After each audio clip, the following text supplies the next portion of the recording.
Ristu sungah kungi tujuh lenaute Tuni pen Hunnautang nipi som tumna sungah kigin hial zingciang in Jesu Kumpipa pawini nipi ni tung hita hi Biakna kumzong abe kuan hita simin ngaklah phadiak hi Christmas boy pi bawl dingin kiginna Adventu zong tung kuan hita hi Tuni I Lungdamna Lai Siangtho pen Lungdamna Lai Siangtho sungpan hial Topa Jesu in kumtum sung nasepna te hial bawl hita hi Tobang ina hial bawl mai nong zuipi te to Jerusalem Khup lamzuan nong pawi ong pai na lampia age amai ngeina ma bangin lungdamna tu ma ong tang ko kom hi ama tu kian zai na sang anung azui mi zong tampi tak oma asang nomlo anial le amo sak zong mi tampi tak nom hi to bang na sang nomlo mi te laka lai siam te farise te le sadusis te zong na ki helu hi ama te pen Jesu kya ong payu hangin ama tu kian azanuam angai nuam lua hi kholo a Jesu amo sak nuam le Jesu athang sia nok manun ong pai izo hi tuin bang phok sakhiam chi changin ete Biakinn I pai changin mi te mo na azong ding mi te khel na akodia apai hi keya anung ta pasian hoi na achiam ding pasian hoi na aphat dile Pasian Kammal to hata adim din apai izo hi chi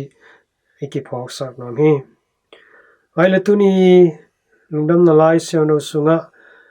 mozong nomang pai sadusis te na Jesu kianga bang tu vadong hiam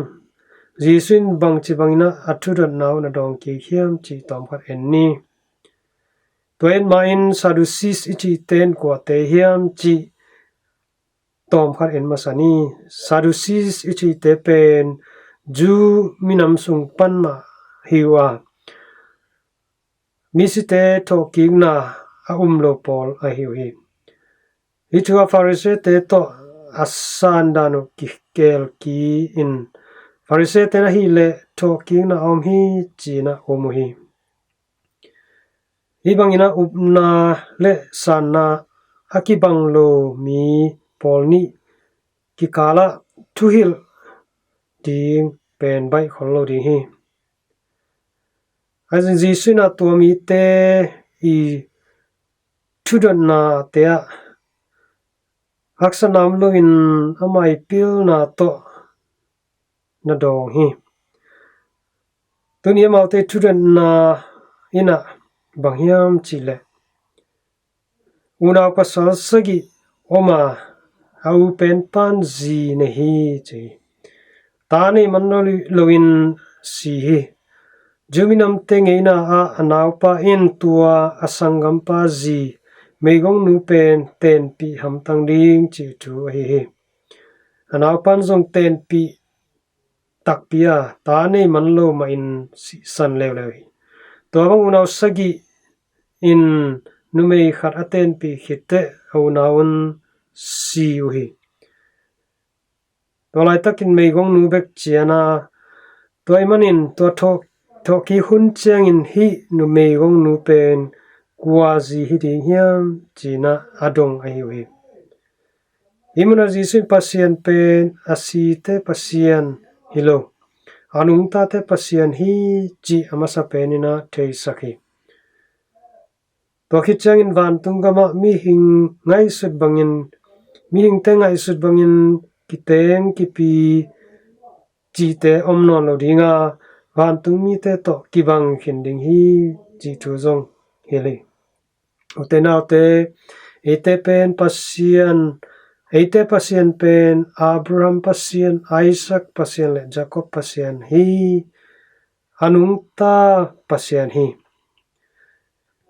amai tapa Jesu mama zong tho kiginna le nun tang na hi china lai siangtho sungah chian takin ong ge nai manin eiten I umi to bana tho ki khit chiang in eite mi hing ngai sun na khem tu bei mangina van tung tu bek to akinung tadi hi leitunga mi hing hi manin mi hing lung sim hi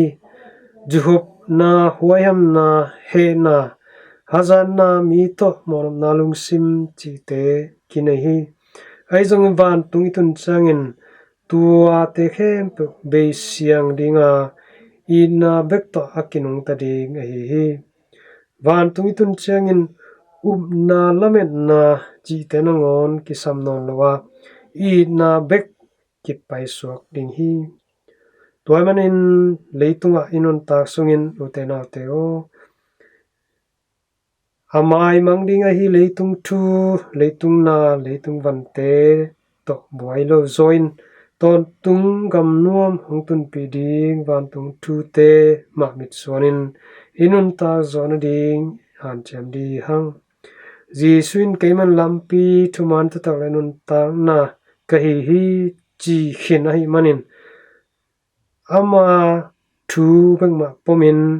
ama ong sia sa lampi bang ma tonin nun tak ton tung na lam amano den iswa ten lingin han chiam ton tung ni china tunina athakina tha kong pia hi